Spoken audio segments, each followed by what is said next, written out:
Yeah, I mean, I don't know. That's not what I'm trying to do. I'm just specifically saying, if you guys don't admit some shit, you won't ever see this, bro. And guess what? It's gonna eat at you forever, because that iconic picture lives on forever. Whenever you talk shit, all I gotta do is post a picture of me over you. You gotta sit with that. So, buddy, either you start telling the truth, or you won't ever catch this fade again. So it is personal with that now. Oh, wait, I made that very clear. It's not a shocker, Mike. I don't like them. They don't like me. Not a shocker. You know, and that's it. Damn, I want to see the fight.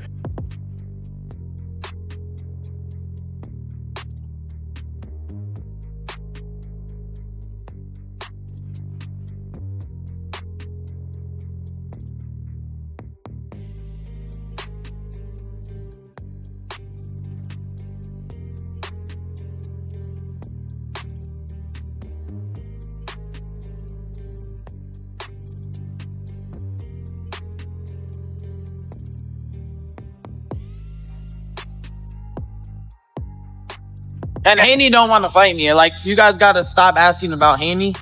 He doesn't want to fight me repeatedly. And he keeps lying that I'm not getting tested. Well, why don't you sign up for testing? I just got tested. So he's trying to lie to people because he don't want the fight. So like I said, I can't force people to fight. It's just not going to happen. Yeah, you actually mentioned that you might be suing him because of those comments. Yeah. Is that true? Yeah, for sure. Bruh. How the fuck would you know that? Come on now. Ryan. They trying to play me, try to take my victory. I never took Sarah's life, never would. These motherfuckers are clowns. And we know damn well he don't really want the rematch because he just claimed I don't want no rematch. So there won't be no rematch. I beat the shit out of him. It was the easiest fucking fight I've ever had in my life. So I'm not gonna fight him again. I felt like I was fighting an amateur. I made it look like he shouldn't even be in the ring with me. But if he want to do it again, I'm gonna end him even worse because he's never gonna be the same after an ass whooping. You take an ass whooping like that? PDs don't just magically pop up in your system. And if they do, you can justify it, right? You should be able to justify how I got in your system, and it will set you free. The truth will set you free. So you feel like it was just the PEDs that beat you, or do you think it was his skill set plus the PEDs? PEDs, I mean, it's going to enhance whatever you already got. He wasn't just trash. He always showed power and speed before that. I don't care what you say. If that's the case, why are they banned? Why don't we test for him? If that's the case, we shouldn't even test for him. Okay, here to do my job. You're here to do your job. Obviously, Devin Haney's on stage. He's expecting to fight you next. You're calling him out. He talks about the PD allegations. But why are you proving all the doubters wrong? Oh, I mean, you know it's bullshit. Everybody knows it's bullshit. At the end of the day, you know, I'm going to prove it when I'm in the ring with him again that he can't stop me. That's fun. When fans debate Ryan Garcia versus Conor Benn, the spotlight usually falls on Ryan's lightning-fast hands against Benn's relentless pressure. But there's one critical detail many fans are overlooking. A Hall of Fame boxing legend has already identified a weakness in Ryan's style that could completely change this fight. If Conor Benn can exploit it, the outcome may surprise everyone. The rematch with Ryan and Devin, can you give us any update? Is that the direction you guys want to go now? No, that's not the direction we want to go. Zero whatsoever. Devin actually lost, you know, winning. His stock is super down. I mean, everybody's talking. I'm just stating facts here. People are talking about, you know, him just being a runner, like not a boxer. There's something about a boxer like Pernell Whitaker, like you know, Meldrick Taylor, like you know, Sweet Pea. You know, those are boxers. You know, beautiful. This guy's a runner. Why would I want to see that? 2. Bernard Hopkins didn't simply criticize Ryan Garcia's defense. He broke down a technical flaw that could become the deciding factor on fight night. According to Hopkins, Ryan has a habit that continues to appear in his performances, and against a relentless pressure fighter like Conor Benn, it could prove extremely costly. Rather than focusing on speed alone, Hopkins believes positioning and defensive fundamentals will decide this matchup. I mean, if he be able to slip the hook, like, he could be able to go ahead. So you're not buying the PD stuff? You think that was a legit? Come on, bro. I think you use something to lose weight. Do you think Ryan was better versus you than against? Yeah, for sure, because he had to train. He didn't have to train for that. He didn't have. Look at his body. Look at his body versus when you fought me. And you told y'all he was drinking every night and all that type of stuff. Like, yeah. What about he was smoking and everything. Like, come on, bro. And Haney had him. In the first beginning of the fight, he had him. He just tried to press the issue and stay right there. Do you hope that Haney wins though, just so you could get that fight with him and kind of like settle the history that you and Haney have though? Do you want that fight? No lie, bro. Off of that situation, I really was happy that Brian whooped his ass because it's like, bro, they was like his pops. Oh my God, crazy. I was happy. I think I broke the TV. I slapped it so hard when he got dropped. I slapped the TV. You didn't put money in it? You didn't put money in that fight? Nah, I didn't. I should have. You should have, right? You're gonna put money this time around? Nah. Cause I ain't gonna lie, bro.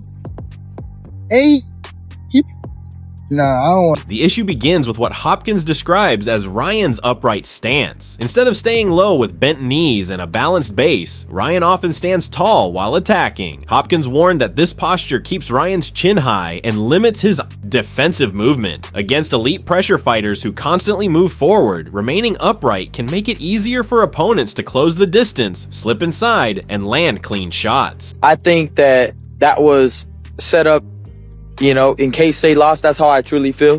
What rubs me the wrong way is how his brother knew that I was gonna test how could you positive. How do you know? How do you know? How could we set it up? How do you know? He said he had a dream. How do you know though? How do you know? Nobody wants to answer that question.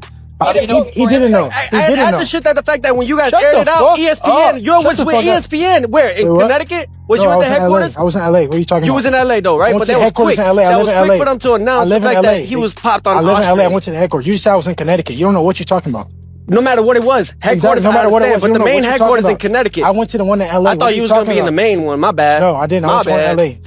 Shit. 4. Ryan's incredible hand speed has helped him overcome this habit throughout much of his career. Against smaller or less aggressive opponents, his quickness often allows him to strike first and escape danger. However, facing a naturally aggressive welterweight like Conor Benn presents a different challenge. Standing tall without a strong defensive base can expose the body and make it more difficult to absorb sustained pressure. Nah, I probably wouldn't have to do it. Here's the thing, I probably said I was gonna do it. At the end of the day, this dude, he's gonna have to eat at himself for a while, because until he admits that they fucked with my shit or something that was going on, I'm never gonna fight him. I promise you. Unless he tells the truth, I won't ever. Can you explain what you mean by that? Well, his little brother supposedly knew that I was gonna get caught with steroids. Oh. They never address it. They never say that. Why would his little brother go on his story and say Ryan Garcia is gonna get caught for steroids? How the fuck did you know, right? Tested for 4 months straight, nothing, clean.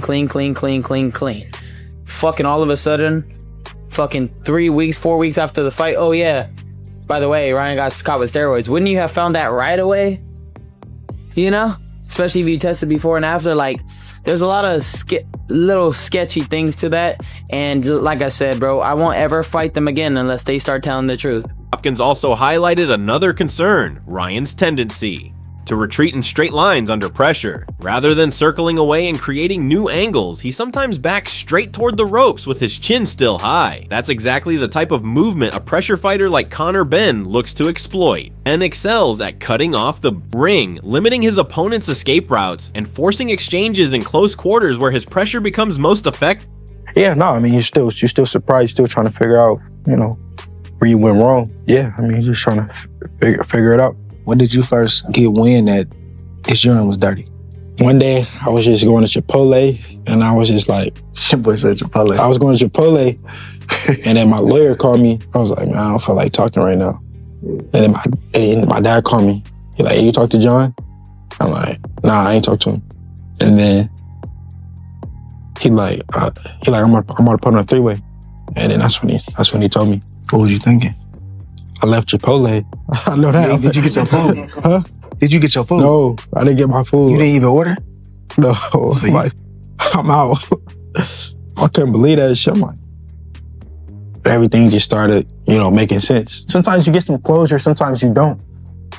That was like somewhat of the closer. Like, oh, okay. How are you and Pops doing right now, man? Trapped along the ropes, Ryan's defensive structure becomes even more vulnerable. His upright stance and narrow base can create openings around the body, particularly during offensive exchanges when his elbows separate from his ribs. Many analysts have pointed to Gervonta Davis's successful body attack as an example of this vulnerability. If Benn follows a similar strategy by targeting the body and maintaining constant pressure, Hopkins believes he could test one of the biggest defensive questions surrounding Ryan Garcia's style.